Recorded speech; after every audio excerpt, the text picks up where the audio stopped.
कि शेरशाह ने महाभारत के या इंद्रप्रस्थ के टीले को घेर के जो है किला बनाया, और एक्सकेवेशन से हमें लगातार एविडेंसेस मिल रहे हैं। तो वो एविडेंसेस के लिए हम लोग देखें तो पुराना किला एक मतलब मुफीद जगह है। 2000 साल का लगातार इतिहास हम वहाँ देख पा रहे हैं। तो दिल्ली का जो रेवेन्यू रिकॉर्ड्स है उसमें अभी भी उसको इंद्रपथ के नाम से जाना जाता है। तो अभी भी जो कहते हैं बाबरपुर मौजा इंद्रपथ, रेवेन्यू रिकॉर्ड में ये शब्द लिखा हुआ है। तो इंद्रपथ जब परंपरा से चला आ रहा है, ये इंद्रप्रस्थ है, इसके पीछे का एरिया इंद्रप्रस्थ एक्सटेंशन है। ओके।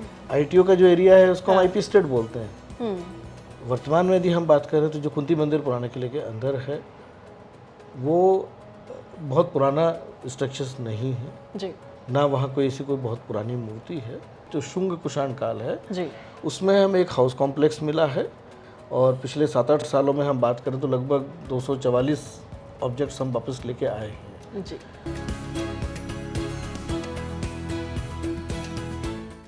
बहुत कुछ देखा है मगर बहुत कुछ देखना बाकी है। मैं कभी किसी फॉरेन ट्रिप पे नहीं गई। हाँ, बिल्कुल सही सोच रहे हैं आप, टिकट के पैसे नहीं थे, नहीं खरीद पाई। लेकिन उससे भी ज़्यादा वो इरादा ही नहीं थी मेरा कि मैं एक टिकट को खरीदूं, क्योंकि जब तक मैंने अपना पूरा इंडिया पहले नहीं देखा तब तक मैं किसी फॉरेन ट्रिप पे नहीं जाना चाहती। ऐसा सिर्फ मेरा सोचना है। लेकिन हाँ, मेरे आप इस बात से सहमत जरूर होंगे कि आपने इंडिया देखा तो होगा, लेकिन बहुत कुछ ऐसा है जो आपने अभी तक नहीं देखा होगा। और उसी अनदेखा इंडिया के बारे में हम बात करेंगे एबीपी लाइव पॉडकास्ट पर। यह है एबीपी लाइव पॉडकास्ट की नई पेशकश, देखा अनदेखा इंडिया। मैं मानसी हूं आपके साथ, और मेरे साथ में यहां पर है आर्कियोलॉजिकल सर्वे ऑफ इंडिया के director doctor Vasant Swarnkar. Welcome to ABP live podcast sir. Thank you. आज हम उस पहलू के बारे में बात करने वाले हैं, दिलवालों की दिल्ली के बारे में, जिसमें दिल्ली के इतिहास के बारे में कुछ ऐसी चीजें पता लगी हैं कि आने वाले समय में ऐसा हो सकता है कि हिस्ट्री की बुक्स चेंज हो जाए।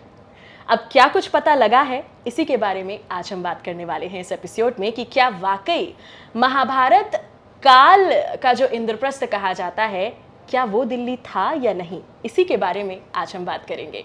सबसे पहला सवाल जो मैं लेना चाहूंगी सर आपसे वो यही कि दिल्ली के इतिहास के बारे में क्या कुछ नया पता लगाया जा रहा है।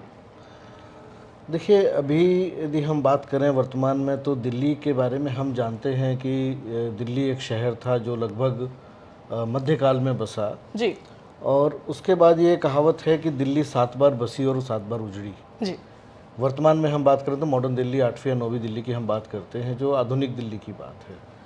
लेकिन यदि आप देखें तो जो दिल्ली 7 बार बसी का जो उल्लेख है तो वो 7 बार सल्तनत से मुगल काल तक की बात आती है। हाँ जी, हाँ जी। कि सल्तनत का मतलब सबसे पहले जो राजपूत पीरियड में अनंगपाल के समय दिल्ली बसी, और उसके बाद बाकी पूरा तुगलक काल में या खिलजी ने या शेरशाह ने, हुमायूं ने, शाहजहानाबाद जो बसाया 7वीं बार, मुगल पीरियड ही। तो हाँ, सल्तनत से मुगल पीरियड की हम बात करते हैं। तो दिल्ली मतलब इतिहास के बारे में बात करें तो मध्यकाल की बात करते हैं। लेकिन पुराना किला में जो एक्सकेवेशंस अभी इस समय हम लोग कंडक्ट कर रहे हैं तो उसमें इन 7 काल से हम कहते हैं कि हम दिल्ली का इतिहास लगभग 2500 साल पीछे ले गए हैं। ओके। सो दिल्ली में यदि हम बात कर रहे हैं कि जो दिल्ली बसी पहली बार तो वो 10वीं-11वीं शताब्दी का उल्लेख आता है। लेकिन अभी जो हमको एविडेंसेस मिले हैं, हम मौर्य काल से भी पहले के समय तक जो है जा चुके हैं कि उस समय भी दिल्ली में लोग निवास करते थे या यहाँ पे एक हैबिटेशनल डिपॉजिट था। और सबसे महत्वपूर्ण बात यह है कि जो 2500 साल का इतिहास हम पीछे ले गए वो लगातार इतिहास है, कंटिन्यूशन हैबिटेशनल डिपॉजिट जिसको हम बोलते हैं। वो आप देखें तो जैसे मौर्य काल से पहले का हम पूर्व मौर्य काल की बात करते हैं। मौर्य काल के हमारे पास एविडेंसेस हैं जी। शुंग कुषाण काल है, गुप्त काल है, फिर लेटर गुप्त काल है, उसके बाद जो है राजपूत सल्तनत और मुगल काल। तो एक कंटिन्यूस हम बात करें तो दिल्ली का यहाँ डिपॉजिट हमें एक्सकेवेशंस में मिला है। बिल्कुल। क्या कुछ जो अभी खुदाई की जा रही है, बिकॉज हमने पढ़ा था कि 4 बार खुदाई ऑलरेडी हो चुकी है, आपने भी अभी जिक्र किया 5वीं बार ये खुदाई चल रही है पुराना किला में। किस चीज़ की खोज की जा रही है सर? खोज का जो मुख्य उद्देश्य है वो ये है कि दिल्ली में सबसे पहले कौन आकर बसा, या दिल्ली का हम अर्लीस्ट कल्चरल लेवल क्या था। तो अभी हम बात करते हैं कि जैसे मौर्यकाल और पूर्व मौर्यकाल तक हम एविडेंसेस में जा चुके हैं। लेकिन आर्कियोलॉजिकल टर्म्स में हम बात करें तो जब तक हम नेचुरल सॉइल को टच नहीं कर लेते, यानी एक ऐसा लेवल जिसके बाद किसी भी प्रकार से ह्यूमन एक्टिविटीज़ के एविडेंसेस होने की पॉसिबिलिटी नहीं है। तो जब तक नेचुरल सॉइल को हम टच नहीं कर लेते तब तक ये संभावना बनी होगी कि शायद इसके नीचे भी कोई कल्चरल लेवल है। जी। तो ये हम लोग जानने की कोशिश कर रहे हैं कि दिल्ली में, क्योंकि पुराना किला में हमें जो इतिहास मिल रहा है वो काफ़ी पहले से है। ओके। तो एक उम्मीद है कि यदि अर्लीस्ट कोई भी आदमी, क्योंकि पुराने किला की जो लोकेशन की हम बात करें तो यमुना के किनारे है, जी। पानी जीवन के लिए सबसे महत्वपूर्ण है, तो पहले भी कोई भी आदमी बसता है या कोई भी सभ्यता होती है तो वो नदी के किनारे ही बसते हैं। ओके। दूसरा हम देखते हैं बाद में, मतलब मौर्य काल से हम बात करें, अशोका पीरियड से, तो ये पुराना किला एक तरफ तो नदी है, दूसरी तरफ जो है राजमार्ग है। ओके। अशोक के काल से हम देखते हैं, क्योंकि हमारे पास श्रीनिवासपुरी में एक अशोकन इंस्क्रिप्शन हमको मिलता है। ओके। बाद में वो ट्रेड रूट या रूट की हम बात करें, व्यापार मार्ग हो सकता है या राजमार्ग हो, तो मुगल काल तक कंटिन्यू करता है वही रास्ता। क्योंकि अभी भी हम देखते हैं जू में एक हमारे पास कोस मीनार है, कोस मीनार हमेशा जो है हाईवेज के साथ ही बनाए जाते थे। जी। तो उसकी लोकेशन राजमार्ग और नदी मार्ग दोनों के बीच में तो एक इम्पॉर्टेंट लोकेशन है, तो इसलिए वहाँ पर हम पुराने सभ्यता की बात कर रहे हैं कि शायद अर्लीस्ट डिपॉजिट हमें मिल सके। जी। सेकेंडली, यदि हम लिटरेरी रेफरेंसेस की बात करते हैं तो जब शेरशाह ने, चूँकि आज का जो पुराना किला स्ट्रक्चर है वो शेरशाह का बनाया हुआ है, शेरशाह के समकालीन इतिहासकारों ने लिखा, अलबरूनी ने लिखा कि शेरशाह ने महाभारत के या इंद्रप्रस्थ के टीले को घेर के जो है किला बनाया। जी। तो उस समय तक वो टीला जो है उस काल से, महाभारत काल से आइडेंटिफाई किया जाता रहा है। जी।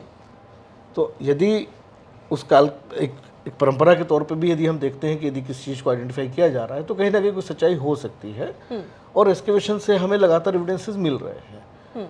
तो मैं ये नहीं कहूँगा कि महाभारत का या इंद्रप्रस्थ का एविडेंस होगा, लेकिन उस काल में यदि यहाँ पे सभ्यता थी तो वो एविडेंसेस हमें जरूर मिलना चाहिए। तो उसको लेके हम लोग अभी प्रयास कर रहे हैं।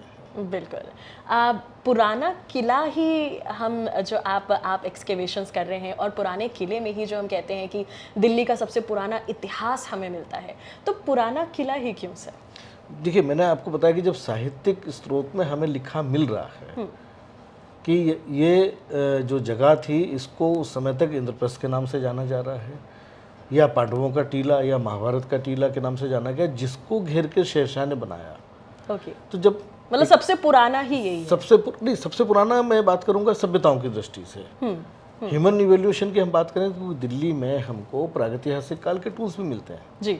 नॉट इन पुराना किला बट इन बोरगढ़ एरिया में हमको जो खुदाई हुई है, और जो आपका फरीदाबाद के पास जो रिज एरिया है हमारे पास, सूरजकुंड के पीछे, वहाँ पे अनंगपुर डैम है, उसके आसपास से भी हमें जो है प्रीहिस्टोरिक टूल्स मिल प्राप्त होते हैं। तो अरावली की पहाड़ियों में हम मान सकते हैं कि पहले भी, मतलब मानव का जो उद्भव विकास की हम बात करते हैं तो प्रागैतिहासिक काल में भी दिल्ली में था। लेकिन यदि हम संस्कृति की बात करते हैं, जब मानव विकसित हो गया, स्थायी निवास होने लगे, घर बनने लगे, एक्टिविटीज़ हो रही हैं, तो वो एविडेंसेस के लिए हम लोग देखें तो पुराना किला एक मतलब मुफीद जगह है। सबसे बड़ी बात यह है कि वहाँ पे लगातार हमको हर कल्चर का डिपॉजिट है, 2000 साल का लगातार इतिहास हम वहाँ देख पा रहे हैं, लेयर्स पूरे। जी। दूसरी साइट्स की हम बात करें तो वो सिंगल कल्चर साइट में हो जाते हैं। ओके। किसी एक काल में जैसे वहाँ एक्टिविटी हुई, बाद में नहीं हुई, इसलिए पुराना किला को हम लोगों ने उस उद्देश्य से देखने की कोशिश कर रहे हैं, क्योंकि साहित्यिक रेफरेंसेस हैं, पुरातात्विक उत्खनन से यदि हम उसको पुष्ट कर सकते हैं तो वो एक इतिहास के लिए अच्छी, लोगों के लिए जानने के लिए एक अच्छी बात होगी। जी। व्यूअर्स को अगर आप बताना चाहें पुराना किला के बारे में कोई अनकही बातें, वो खासियत, जैसे कोई भी अगर दिल्ली घूमने आता है, दिल्ली दर्शन करने आता है, तो पुराना किला क्यों वो ज़रूर जाए? देखिए, दिल्ली में यदि हमको चूँकि दिल्ली के लिए हम बात करते हैं, दिल्ली एक ऐतिहासिक शहर है जी। लेकिन आज जो विजिटर देखता है वो देखता है दिल्ली में या तो मुगल लेयर या कॉलोनियल लेयर, जो मॉन्यूमेंट्स हैं। आप चाहे लाल किला जाएँ, हुमायूं स्तूप जाएँ, जंतर मंतर हम जा रहे हैं, कुतुब मीनार देखते हैं, ये सब एक मध्यकालीन इतिहास के ही स्ट्रक्चर्स हमारे पास हैं। या फिर आदमी जो देखता है, कॉमन विजिटर्स की हम बात करें तो India gate, parliament house, Rashtrapati Bhavan, Connaught place, ये कॉलोनियल पीरियड के स्ट्रक्चर्स हैं। लेकिन दिल्ली का यदि वास्तविक इतिहास देखना है तो पूरे दिल्ली में पुराना किला ही एकमात्र ऐसी जगह है जहां आप दिल्ली का लगातार इतिहास जो 2500 साल का है वो देख सकते हैं, और कैसे क्रमिक विकास हुआ, कैसे कल्चर धीरे धीरे हमारा एक्सपेंड होता है और एक टीला फॉर्म हुआ, और उसको हम एक्सक्यूटेड रिमेंस को निकाल के कोशिश ये है कि उन रिमेंस को हम कंजर्व प्रिजर्व करके दर्शकों को देखने के लिए हम ओपन करेंगे। वाओ। और संभवतः देश में ये एक पहला अपने आप में कहना चाहिए ओपन एयर एक्सपीरियंशियल म्यूजियम होगा कि लोग यहाँ पे इतिहास की विभिन्न परतों को देख सकते हैं। इसलिए पुराना किला लोगों को ज़रूर देखना चाहिए। एविडेंसेस के साथ साथ वहाँ से जो उत्खनन में जो चीज़ें निकल के आ रही हैं, जो एंटिक्विटीज़ हैं, वो वहाँ म्यूजियम में डिस्प्ले भी है। वाओ। सो एक म्यूजियम हम देख सकते हैं, एक्सकेवेटेड साइट देख सकते हैं, मुगल काल के स्ट्रक्चर्स हम देख सकते हैं। और यदि पुराना किला में एक विशिष्ट बात एक और है कि आजकल आप सब लोग जानते हैं कि भारत सरकार जो प्रयास कर रही है, हमारे देश की जो धरोहर बाहर चली गई है, कुछ मूर्तियां हमारे यहाँ किसी समय में स्मगल हो गई या पुराने काल में जो बाहर चली गई हैं, उन धरोहर को वापस लाने का प्रयास सरकार निरंतर कर रही है जी। और पिछले 7-8 सालों में हम बात करें तो लगभग 244 ऑब्जेक्ट्स हम वापस लेके आए हैं। जी। पुराना किला में एक गैलरी हम लोगों ने डेवलप की है जहां इन वस्तुओं को डिस्प्ले किया जा रहा है। अरे वाह, जो हम वापस लेकर जो हम वापस लेके आए हैं, तो लोग वो भी वहाँ देख सकते हैं। वाह। अच्छा, ये जो एंटिक्विटीज हम लेकर के आते हैं, इसका भी सर प्रोसीजर क्या होता है? कैसे लाई जाती हैं जो एक बार चली गई हैं वहाँ? देखिए, एक 1970 का यूनेस्को का एक कन्वेंशन है जिसमें ये बात है कि सभी देशों ने उस कन्वेंशन को साइन किया है। तो ये है कि आप जिस भी देश का ओरिजिन ऑफ एंटिक्विटी जो हम बात करते हैं, कि आपको क्लेम करना है कि ये हमारे यहाँ का है। ओके। आपको अपने पूरे प्रूफ देना है, डॉक्यूमेंट देना है कि ये आपके यहाँ से इलीगली गई है। ओके। लीगली गई है तो आप क्लेम नहीं कर पाएंगे, बट इलीगली यदि गई है आप क्लेम कर सकते हो उस कन्वेंशन के थ्रू, और दूसरी सरकार जो है जो ड्यू प्रोसीजर उसको फॉलो करके वो हमको फिर हैंड ओवर करते हैं। ओके। तो हमें ये देखना है कि हमारे पूरा रिकॉर्ड होता है कि ये कभी चोरी हुई है तो उस समय की FIR, उस समय की रिपोर्ट्स, उसका फोटोग्राफ, ये तो निकालना बड़ा मुश्किल जी होगा। उसका रेफरेंस हाँ। पुराने ओरिजिनल फोटोग्राफ से उसका रेफरेंस कि ये मूर्ति यहाँ लगी हुई थी और यही मूर्ति जो है वो है।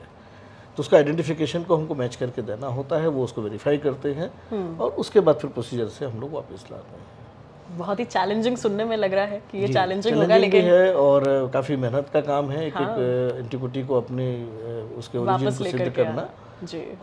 और कितनी सारी आप वापस लाकर पुराना किला में आपने ये लोगों के डिस्प्ले के लिए लगाया। पुराना किला इसलिए भी महत्वपूर्ण हो जाता है कि जहां आप मतलब मौर्य काल से पहले के अवशेषों को देख रहे हैं, उससे निकले एंटिक्विटीज को देख रहे हैं, प्लस आधुनिक काल में जो भारत सरकार के प्रयास हैं उनके तहत जो मूर्तियां वापस लाई जा रही हैं वो भी हम देख पा रहे हैं। जी। तो पुराना किला मैं कहूँगा दिल्ली का एक ऐसा महत्वपूर्ण जो टूरिस्ट पॉइंट वहाँ पे बनने जा रहा है जो निश्चित रूप से ही लोगों को देखना देखना ही चाहिए। अगर आप हिस्ट्री लवर हैं और अगर आप वाकई किसी जगह को घूमने आए हैं तो उसकी ये स्पेशल चीज, ये स्पेशल जगह जरूर से आपको विजिट करनी ही चाहिए। और इस समय यदि हम बात करें कि अभी उत्खनन हमारा एक्सक्यूशन हम अभी कम से कम 1-1.5 महीना और चलने वाला है। ओके।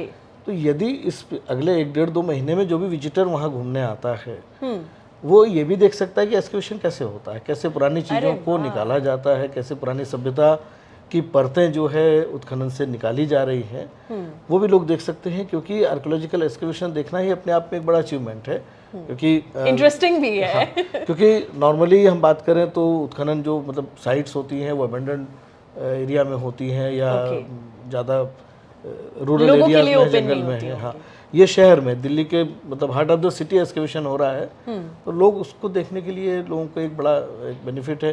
क्योंकि हो सकता है कि एक्सकेवेशन मान लो हरियाणा में कहीं हो रहा है तो आप सब लोग नहीं जा सकते, पर दिल्ली में ही है तो देखना चाहिए। और काफ़ी अच्छी बात है कि बहुत से स्कूल दिल्ली NCR के, दिल्ली यूनिवर्सिटी के बहुत से कॉलेजेस के स्टूडेंट्स वहाँ लगातार आ रहे हैं, लोग अप्रोच करते हैं, तो स्टडी पॉइंट ऑफ व्यू से बच्चों को लेके आते हैं वहाँ पे, तो लोग एक बेनिफिट लोगों को इससे हो रहा है। अभी तक जो एक्सकेवेशंस चल रहे हैं उसमें क्या कुछ कल्चरल चीज़ें आपको पता लगी हैं? देखिए, यदि हम बात करें कल्चरल सीक्वेंस में तो हमें प्री मौर्यन काल के हमें कुछ अवशेष मिले हैं, जिसमें कुछ पेंटेड ग्रेवियर जो एक बहुत इम्पॉर्टेंट पॉटरी टाइप है, उसके कुछ शर्ट्स हमें मिले हैं। मौर्य काल के लिए हमें एक रिंग वेल मिला है जो कि मौर्य काल का एक बहुत आइडेंटिफिकेशन मार्क्स है।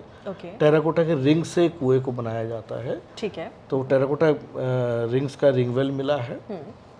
मौर्य काल का एक इंडस्ट्रियल सेटअप भी हमें मिला है कि किसी प्रकार से शायद बीट्स वगैरह वहाँ बनाए जाते थे।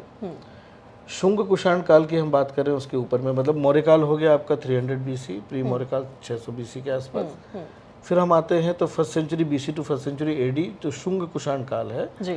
उसमें हमें एक हाउस कॉम्प्लेक्स मिला है जिसमें कि कच्ची ईंटों और पक्की ईंटों दोनों का प्रयोग किया गया घर बनाने में। यानी लगातार वो घर जो है करीब करीब कई पीढ़ियों द्वारा इस्तेमाल किया गया। पहले कच्ची ईंटों से बनाया गया, बाद में पक्की ईंटों का इस्तेमाल हुआ है। उस घर में हमें काफ़ी मात्रा में तांबे के सिक्के मिले थे। सो एक किसी इंपॉर्टेंट महत्वपूर्ण व्यक्ति का घर है और लगभग मतलब एक बड़ा घर है, 4 बेडरूम हाउस हम उसको कह सकते हैं जी। आज की भाषा 4 में बात BHK करें। और शुंग काल की एक फोर्टिफिकेशन वॉल हमारे पास है। उसके बाद हम आते हैं तो गुप्त काल में हमें एक सेटअप मिलता है जिसमें हम लोग उसको पॉटर्स हाउस से आइडेंटिफाई करते हैं, किसी कुम्हार का घर वो रहा होगा। क्योंकि हमें एक ही रूम में करीब 8 डेबर जो पॉटरी बनाने के लिए इस्तेमाल करते हैं वो सामग्री हमें वहाँ से मिली है। राजपूत काल का हमारे पास एक गार्ड सेल है, जो सुरक्षा प्राचीर के साथ जो गार्ड रूम एक बनाए जाते हैं जी। वो गार्ड सेल है। सल्तनत काल और मुगल काल के हमारे पास लाइम के फ्लोर्स और स्ट्रक्चर्स हैं। तो हर काल के स्ट्रक्चर्स हैं। बिसाइड दैट यदि हम एंटिक्विटीज़ की बात करें तो पुराने सिक्के, सील, एक आइवरी की सील हमारे पास बहुत अच्छी है। करीब 36 सीलिंग्स हैं जो डिफरेंट मोटिव्स के साथ में है। बीड्स हो गए, वहाँ के बैंगल्स हैं, डिफरेंट हाउस होल्ड ऑब्जेक्ट्स हैं। आपको कोम है, आपका बात करें जो अंजन शलाका जिसको हम बोलते हैं काजल लगाने के लिए कॉपर की जो बनाते थे वो है। कुछ टेराकोटा टेबलेट्स हैं, एक विष्णु का टेराकोटा स्टोन का एक स्कल्पचर है छोटा सा, एक गजलक्ष्मी का टेराकोटा टेबलेट है। सो डिफरेंट कल्चरल सेगमेंट में हमें जो भी चीज़ें मिलती हैं और हर कल्चर का जो एक पॉटरी टाइप आइडेंटिफाइड है वो हमारे पास सारा यहाँ से मिलता है। जी। अच्छा, लोगों को अगर आप बताना चाहें, बिकॉज लोगों के लिए जानना बहुत ही इंटरेस्टिंग होता है, जो लोग आ नहीं सकते और सिर्फ इस वीडियो के ज़रिए ही आप ये जान सकते हैं कि जो भी चीज़ें आपको मिलती हैं, छोटी से छोटी चीज़ भी कैसे आइडेंटिफाई कर पाते हैं सर कि ये उस समय का रहा होगा, ये सब कैसा होता है सर? देखिए, आर्कियोलॉजिकल एक्सकवेशन एक बहुत थोड़ा सा टेक्निकल चीज़ तो है ही निश्चित रूप से, लेकिन अनुभव के आधार पे भी इसको लोग सीख सकते हैं। सबसे पहले हमें देखिए, इंडियन आर्कियोलॉजी की यदि हम बात करें तो पॉटरी टाइप से हमने कल्चर्स को अलग आइडेंटिफाई किया हुआ है जी। जिससे पेंटेड ग्रेवेयर एक टाइम पीरियड उसका डिफाइन हो गया कि 1100 से 1500 BC के आसपास पेंटेड ग्रेवेयर कल्चर रहेगा। उसके पहले हमें वो नहीं मिलेगा। तो यदि हम जब खोते सबसे नीचे, इसे रिवर्स प्रोसेस, जो सबसे ऊपर है वो सबसे नया है, जो सबसे नीचे है वो सबसे पुराना है। हाँ। लेकिन हम खोदेंगे तो रिवर्स ऑर्डर में, पहले हम नए से शुरू करेंगे। सो सबसे ऊपर यदि हमें मिल रहा है तो मुगल काल में हम जैसे आइडेंटिफाई करते हैं तो ग्लेज्ड वेयर है या पोर्सिलिन है, सेलेडन वेयर है। ये जो पॉटरी टाइप हैं ये मुगल काल के आइडेंटिफिकेशन मार्क्स हैं। स्ट्रक्चर जो बना है उसमें चूने का प्रयोग हो रहा है। तो लाइम फ्लोर वगैरह आ रहे हैं तो हम उसको आइडेंटिफाई कर पाते हैं कि ये मुगल काल है। सल्तनत काल में हम जाते हैं तो ग्लेज्ड वेयर का इन्फीरियर वैरायटी हमारे पास होता है। तो उस पॉटरी टाइप से हम उसको पहचानते हैं। राजपूत काल में हम जाते हैं तो जो बाउल होते हैं, मिट्टी के बाउल बनते थे, वो नाइफ एज्ड बाउल हैं। उनका जो रिम होता है वो बिल्कुल स्ट्रेट और नाइफ एज है, चाकू की धार के समान, जो बिल्कुल पतला। तो जब हमें वो मिलना शुरू होते हैं हम कहते हैं हम राजपूत काल के एविडेंस पे आ रहे हैं जी। हम उससे नीचे जाते हैं तो गुप्त काल में हम जाते हैं तो हमको स्टैम्प पॉटरी मिलती है ना, पॉटरी को स्टैंपिंग करके डिजाइन बनाए गए हैं। या मोल्ड से, सांचे से बने बर्तन भी मिलते हैं। लोग सोचते हैं सांचे से मूर्तियां बनेंगी, लेकिन सांचे से बर्तन भी मिलते हैं। तो वो गुप्त काल का टिपिकल फीचर है। कुषाण काल में हम जाते हैं तो हमको स्प्रिंकलर्स मिलते हैं, जो कि वहीं से शुरू होगा। गुप्त काल में भी मिलेगा, लेकिन कुषाण काल का स्प्रिंकलर डिफरेंट टाइप का है। उसका बाउल का जो है, जैसे इसका नाइफ एज बाउल था, तो कुषाण काल का इनकर्व्ड रिम वाले बाउल होंगे। तो उसके नीचे मतलब हम जाते हैं शुंग काल में हमको टेराकोटा जो फिगरेंस मिलते हैं वो मोल्ड पे बने हुए, सांचे से बने हुए टेराकोटा फिगरेंस मिलते हैं। उसका हेडगियर बहुत फ्लेयरिंग है, एक अलग आइडेंटिफिकेशन है कि आप जब आपको वो मिल रहा है, आप समझिए आप कि ये हमें इस काल का मिल रहा है। मौर्य काल में हम जाएंगे तो NBP, northern black polish ware हम लोग उसको बोलते हैं। तो NBP है या रिंग वेयर, ये आइडेंटिफिकेशन मार्क्स हैं। एसोसिएटेड चीज़ें तो मिलेंगी, लेकिन ये आइडेंटिफिकेशन वाले आइटम हमारे पास हैं।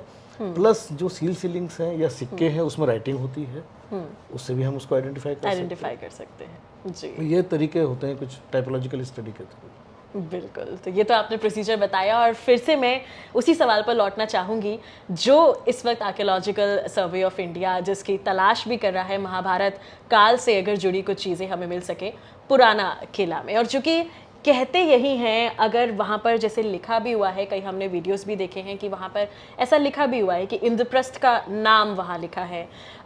तो अगर अभी तक कुछ मिला नहीं है तो हम किस तरह से जोड़ पाते हैं पुराना किला को? देखिए, अभी चूँकि आर्कोलॉजिकली हम नहीं कह सकते ये कि महाभारत काल तक के एविडेंसेस हमारे पास हैं।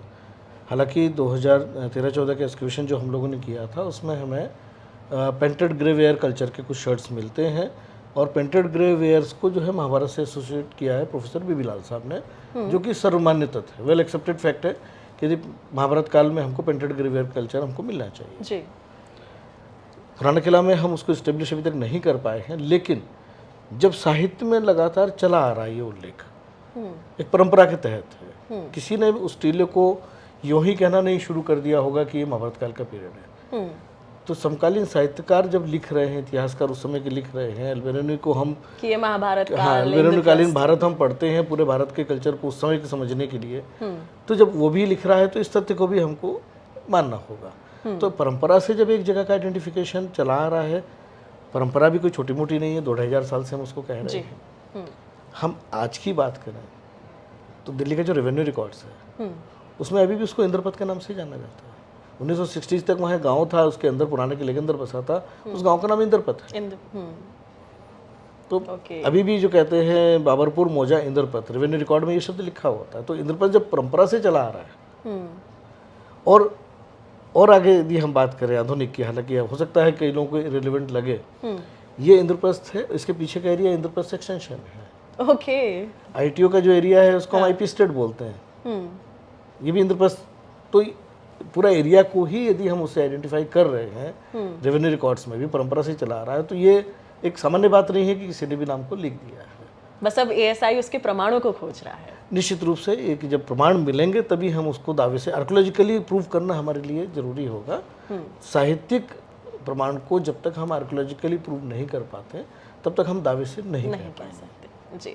अच्छा, कई बार ये भी इतिहासकारों के बीच में बहुत ही बहस का मुद्दा रहा है जो कुंती देवी मंदिर या भैरव मंदिर है, तो आपका इस पर क्या कहना है? क्या कभी इतिहास को जानने में इन मंदिरों से आपको कोई मदद मिल सकी है? देखिए, हम जब बात करते हैं किसी मंदिर को, जब हम स्टडी करेंगे तो हम उसके आर्किटेक्चर को स्टडी करते हैं, उसमें लगी हुई कोई मूर्ति या कोई भी डेकोरेटिव पार्ट्स हैं, उसका इकोनोग्राफिक एविडेंस पे हम जाते हैं, तभी हम उसको डेटिंग पे जा सकते हैं। वर्तमान में यदि हम बात करें तो जो कुंती मंदिर पुराने किले के अंदर है वो बहुत पुराना स्ट्रक्चर्स नहीं है जी। ना वहाँ कोई ऐसी कोई बहुत पुरानी मूर्ति है। 100-150 साल 200 साल तक का इतिहास हम उस मंदिर को देख सकते हैं कि उससे ज़्यादा पुराना वो मंदिर नहीं है। लेकिन एक ये माना जा सकता है कि जब उस स्थान की महत्ता की हम बात करते हैं कि इस टीले को उससे आइडेंटिफाई किया गया, तो हो सकता है बाद में किसी लोगों ने, आस्था वालों ने, स्थानीय लोगों ने, हाँ, उस मंदिर को वहाँ पे स्थापित किया हो। सिमिलरली मतलब जो भैरव मंदिर की हम बात करते हैं तो आर्कियोलॉजिकली मतलब आर्किटेक्चर की दृष्टि से हम देखें तो वो सब आधुनिक स्ट्रक्चर ही है वहाँ पे, तो हम उसको बहुत प्राचीन नहीं ले जाते, लेकिन मान्यता के तौर पे वो चला आ रहा है क्योंकि पांडवों के किले के साथ है।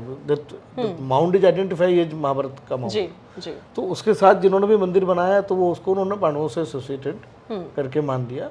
लेकिन वो दोनों ही मंदिर महाभारत काल के मंदिर हम नहीं कह सकते, क्योंकि यदि हम भारत में मंदिरों के उद्भव की हम बात करते हैं तो 5वीं शताब्दी से पहले के मंदिर भारत में उपलब्ध नहीं है। जी। तो मंदिर का कॉन्सेप्ट ही हमारे 5वीं शताब्दी में आया। जी। महाभारत तो हम 1100-1200 बीसी की बात करते हैं, बहुत पहले। तो इसलिए उस काल के मंदिर तो खैर निश्चित रूप से नहीं ही होंगे। जी, जी। आज जो हमने मुद्दा लिया है कि हम अपने दिल्ली के इतिहास के बारे में बेहतर तरीके से लोगों को बता पाएं, पुराना किला में जो एक्सकेवेशंस चल रहे हैं जो दिल्ली के इतिहास को पूरी तरह पलट के रख सकते हैं, अगर आपको लगता है कोई इन्फॉर्मेशन जो लोगों तक जानी चाहिए और जो हमने अभी तक कवर नहीं की, वो आप बिल्कुल बता सकते हैं सर। मैं निश्चित रूप से जो एक सबसे महत्वपूर्ण बात है, और मैं लोगों से ये अपील भी करूँगा कि पुराना किला चूँकि एक ऐसी लोकेशन पे स्थित है जहाँ से मुझे लगता है हर दिल्ली वासी कभी ना कभी गुजरता ही है। वहाँ नीचे ज़ू भी अवेलेबल है जो बच्चों को भी देखने के लिए काफ़ी ज़्यादा लोग संख्या में आते हैं। आगे सुंदर नर्सरी है, हुमायूं टॉम्ब है, वो पूरा एक हब है, इंडिया गेट से भी कोई बहुत दूर नहीं है। हर व्यक्ति इंडिया गेट, कनॉट प्लेस या सुंदर नर्सरी महत्वपूर्ण स्थानों पे आता है, तो निश्चित रूप से एक बार पुराना किला हर दिल्ली वासी को ज़रूर विजिट करना चाहिए, ताकि आप वहाँ पे दिल्ली का जो एक 2500 साल का इतिहास है उसको जान सकते हैं और अपने इतिहास पे हम वहाँ पर गौरव कर सकते हैं। बिल्कुल। सो इसी तरह के वीडियोस को देखने के लिए आप हमारे साथ जुड़े रहिए एबीपी लाइव पॉडकास्ट पर, जुड़े रहिए देखा अनदेखा इंडिया इस शो के साथ। मैं मानसी हूँ आपके साथ and thank you so much doctor Vasant Swarnkar हमारे साथ जुड़ने के लिए एबीपी लाइव पॉडकास्ट पर। Thank you.